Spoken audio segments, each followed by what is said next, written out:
Solvan Mar is on the case. Now, the microphone is actually working this time, Proctor, right? Don't I have to do this a third time? I'm something of a film buff. I love a good movie. So, I watch a lot of stuff Earth's had out lately. I thought I'd share my opinions. Not much else I can do it. Still waiting on my room to be fixed. Dead guard removal and cleaning and all that. Alright, first review. X-Men Origins Wolverine. Proctor went and he told me he hated this one. I don't know why he's talking about it. It was a lot of fun. He says, "Oh, sure, they changed Deadpool too much, blah blah." Look, it's about a mutant with claws slicing stuff up to Harry Gregson Williams music. That's all I need. I wish I had Harry Gregson Williams music for my theme, but no, Star's Voice saving that for Trebin. Apparently, there's some in-joke. I don't know. Proctor can explain it better than I could. So, anyway, I'm thinking to myself, I could have mutant powers. Think about it. That guy pulls the gun on me. I use my psychic powers to get him to not shoot. He pistol whips me, but I survive with my, my obvious super healing. It barely hurt. The guards come. I subdue him by blowing a hole in the wall out of sheer rage. And, I survive being sucked out into space with sheer fortitude. So yeah, good movie. Hugh Jackman reminds me of me.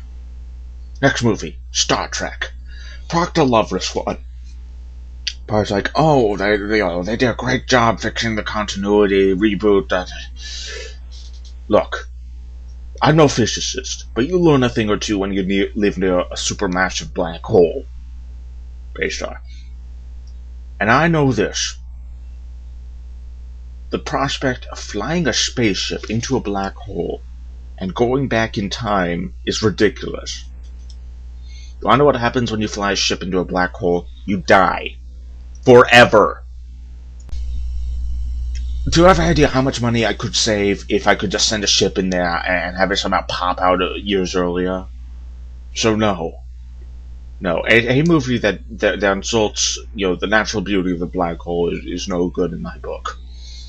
Alright, what's next? Dungeons and Dragons, Angels and Demons. Now, Solvan Mar's a classy guy. I wanted to see a movie with Renaissance art and puzzles based off them. Yeah, but they like something like, oh, that means this, go here.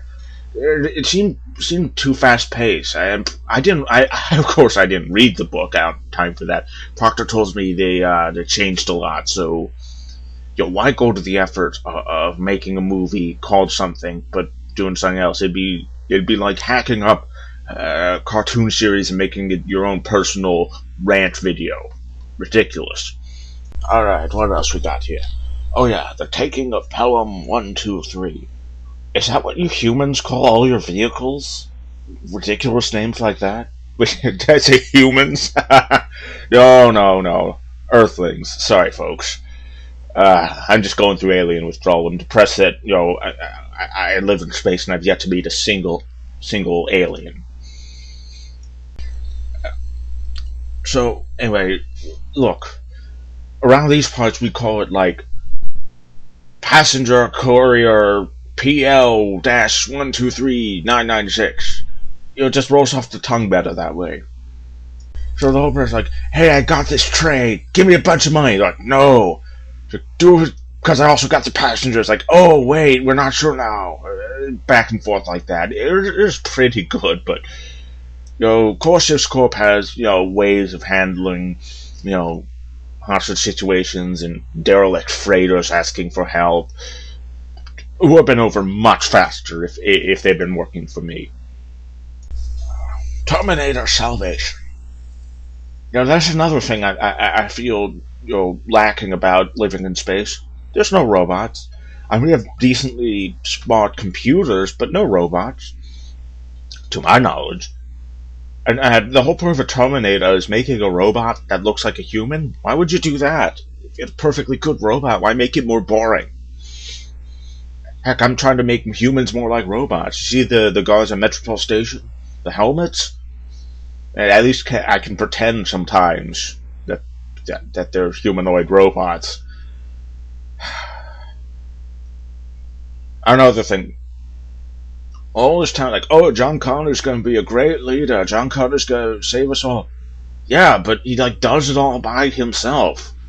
Everyone knows a responsible leader would just like, well, like me, if I found out there was a Terminator, raid some, Skynet machines after it, like, just hire like the best Terminator killing bounty hunter in the galaxy.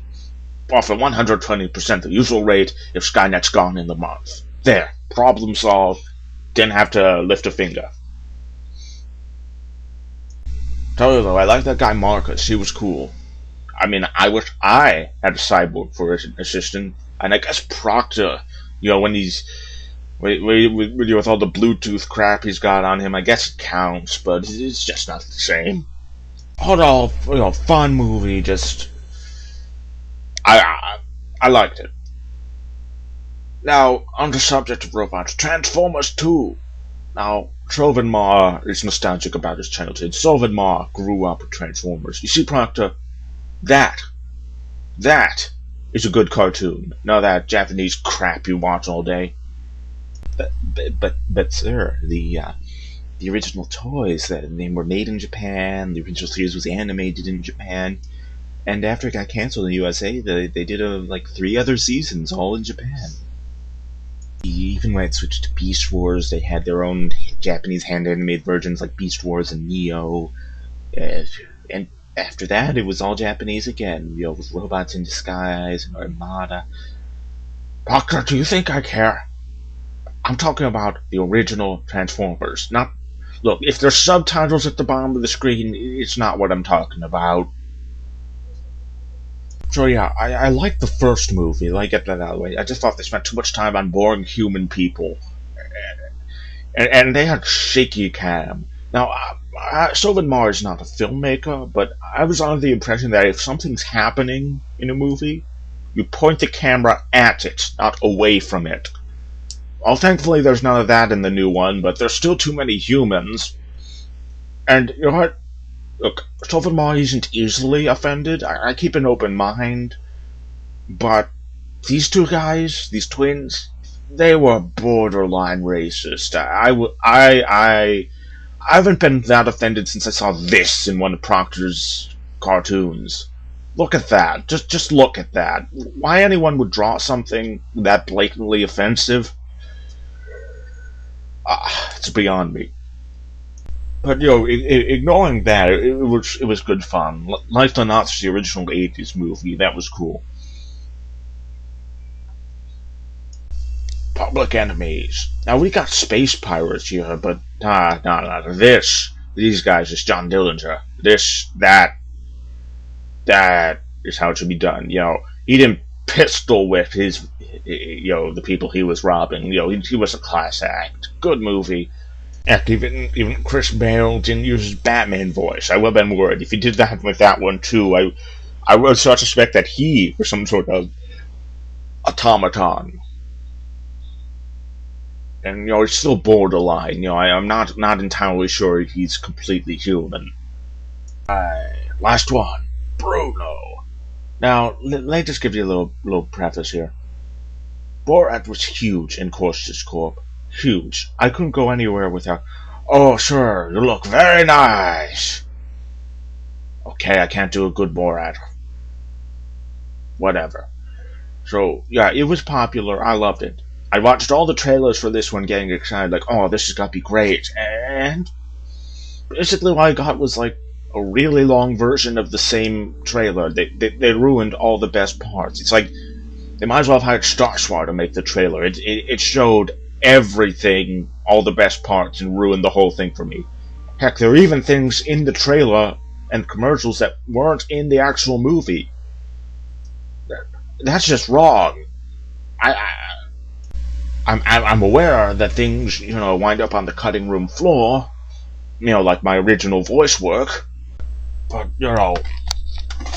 it'd be like if my bathroom door, if it was advertised as being airtight, able to withstand the vacuum of space. If it weren't, and if I died from that, That would have been hell to pay. I mean, yes, I would be dead, but I have a very specific contingency plan in my will, with Proctor as executor and Solanus as executor. Get it? No, fine. All right, Proctor, you've been bugging me all day. Give me your best Bruno laugh. Thanks, sir. That is horrifying. Proctor, you're going to be haunting my nightmares for weeks and weeks to come from that. I hope you're happy.